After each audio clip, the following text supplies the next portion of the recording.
Speaking of Lamar Jackson, he was Cam Newton was talking about him earlier last week on Club Shay Shay, and I thought that Cam Newton had some interesting things to say. So let's react to that and we'll react to this wins one. Wins the Super Bowl first. Jordan Love, Brock Purdy, Joe Burrow, Lamar Jackson, Justin Herbert, Dak Prescott, Jalen Hurts. Lamar.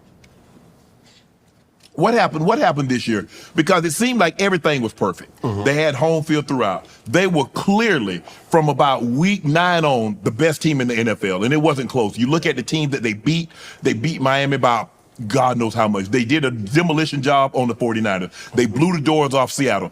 All the teams that made the playoffs or that was playoff potentials, they just didn't skate by them. They ramshackled them. And then this moment, AFC Championship game on your home field, and everybody knows Lamar Jackson is going to be the MVP. Right. The only question is it going to be unanimous again? Yeah. I think one thing that Lamar and the Ravens organization just has to figure out is how to win the ugly games. It's one of them situations like sometimes when I look at Lamar, it's like, bro, you just stop thinking. And it's easy for a guy with that much talent to think, it's so many, like as a chef, you can prepare this meal in so many different ways, but everybody know your signature is smoked. Man, smoke this motherfucker and get on about your day. You got to win. Find a way to win the ugly games. Right. And we can talk about the other stuff later. Patrick Mahomes has found a way to do that. Right. I don't care what we need to do, or we could talk about all this other, them drop balls, we can worry about all that shit after the end of the game. Let's find a way to win. Travis Kelce, man, we're gonna find a way to fucking win. And I think for Lamar, once he figures that out, not to say that he hasn't, but everybody around, because it's just not Lamar. Right. It's everybody finding a way to win. So Cam obviously has had a lot of different takes on there, but he is right about the finding a way to win part. And for Patrick Mahomes, we talked about, was this, we in agreement of the Chiefs teams that have won a Super Bowl? This was probably the their worst. quote unquote worst team. They're still obviously Super Bowl champs, but talent wise. Yeah, I think the offense was the worst we've seen. The defense was a lot better than I think we've seen. Yeah, the defense, you're right. The defense was fantastic for him, but because their offense was not as dynamite as we're used to seeing them, they had to find a way to win ugly and rely on their defense. Like, hey, we're not going to try to lose the game, but we are not going to put our position, we are not going to allow our offense to lose us the game when we're not, that's no longer the strength of our team. Last year, the playoffs, their strength of their team was Patrick Mahomes making great decisions and your defense going to ball out there and make the necessary stops. And they did enough to win it. So are we with that though? Like that's praise right now. High praise that Lamar Jackson being the next one that he thinks. And I think Lamar actually and the Ravens have won a lot of ugly games. They have, but I think it's so true to what Cam Newton was saying. It's just like, when they go up against teams that they're where it's expected to be like a close game, or, where everybody else thinks it's, the Ravens are going up against like the 49ers game, for example. Like it was touch and go there in the beginning, but once Lamar found his groove and it kind of started to just be a blowout, nobody's better at blowing teams out than Lamar Jackson in that Ravens offense as of late. The last 4 or 5 years, nobody's better at blowing teams out. But it's to their point, like when the tough gets going, it's kind of getting through those ugly games, as he said. So I think that there's a lot of truth to that for sure. Not to say they haven't won them in the past, but on a consistent basis, I don't know if we can say that. No, I don't think we can say that. So looking at this, sorry, I was, you look back at their losses this past season, and it was that, the Browns game where Watson, had the broken shoulder, and that was a game where they wanted it more essentially, but the Colts game was ugly. Yeah. Like that was an ugly game that they dropped, and essentially they had it in the bag, but then there were a couple of miscommunications, and that Steelers game was even uglier with all the drops that happened. So there is a point, like I think there is, but we have seen past Ravens teams with Lamar Jackson, like, you're talking about the 49ers. The 49ers game in 2019 was rainy, it was sloppy, it was all then, and they won. They came out with a win in that game. But I just think if you're looking at this year, you can argue 2 of their 3 losses, if not all 3 of their losses, did come in pretty ugly games. And then we saw these dominant wins, especially as the season was rolling on and we got to November, December.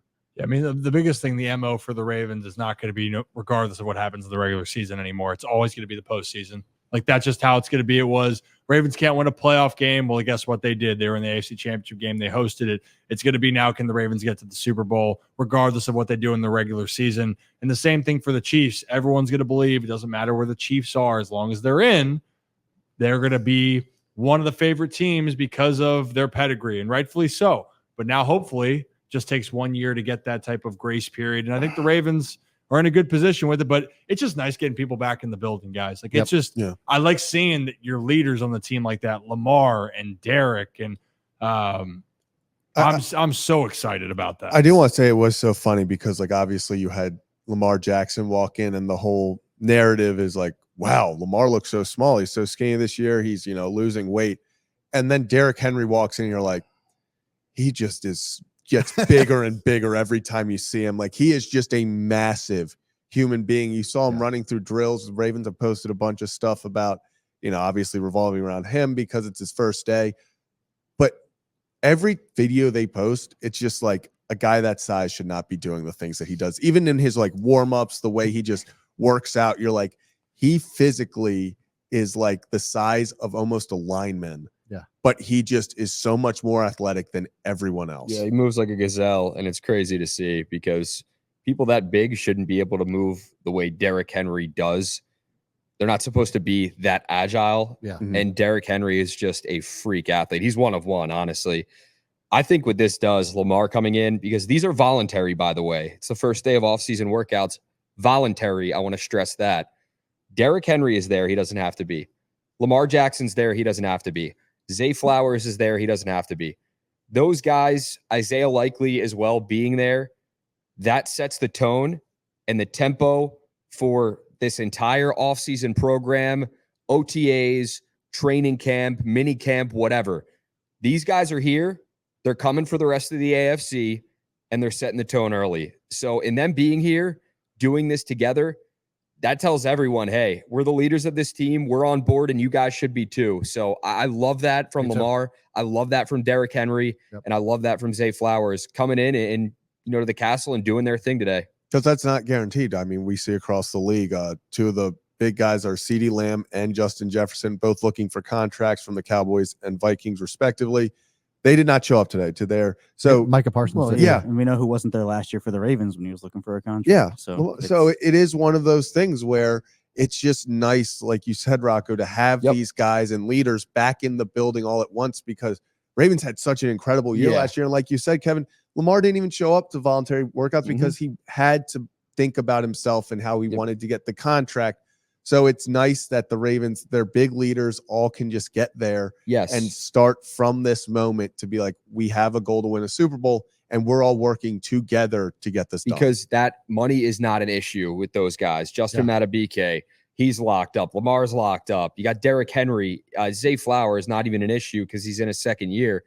The guys that'll be interesting to see, and I don't know if they were there today or what they're going to be doing, is the fifth-year option guys, and that's Odafe Owe and Rashad Bateman when that comes around, because that's coming up soon. May 2nd deadline, Kevin, for them to pick up the fifth-year option and make a decision. It's early May, so it's going to be interesting. I don't know because we weren't there, and I was able to see pictures, but I don't know if you guys saw, did you see pictures of Bateman or Owe there among the guys? Because I didn't. Doesn't mean they weren't there, but scouting. It will be an interesting kind of off season and seeing how that goes with guys, because that's always a storyline.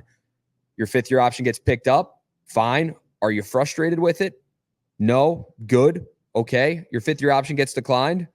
Maybe. Are you frustrated? Yeah. Or no. Like that's like, those are the options. So you could get a guy that's like Patrick Queen, shows up every day, takes care of business, does his thing, plays himself into a contract, or you can get a guy that's disgruntled. And it's like, hey, you didn't pick up my fifth year option. I'm ticked off. I don't have to show up. This is all voluntary right now.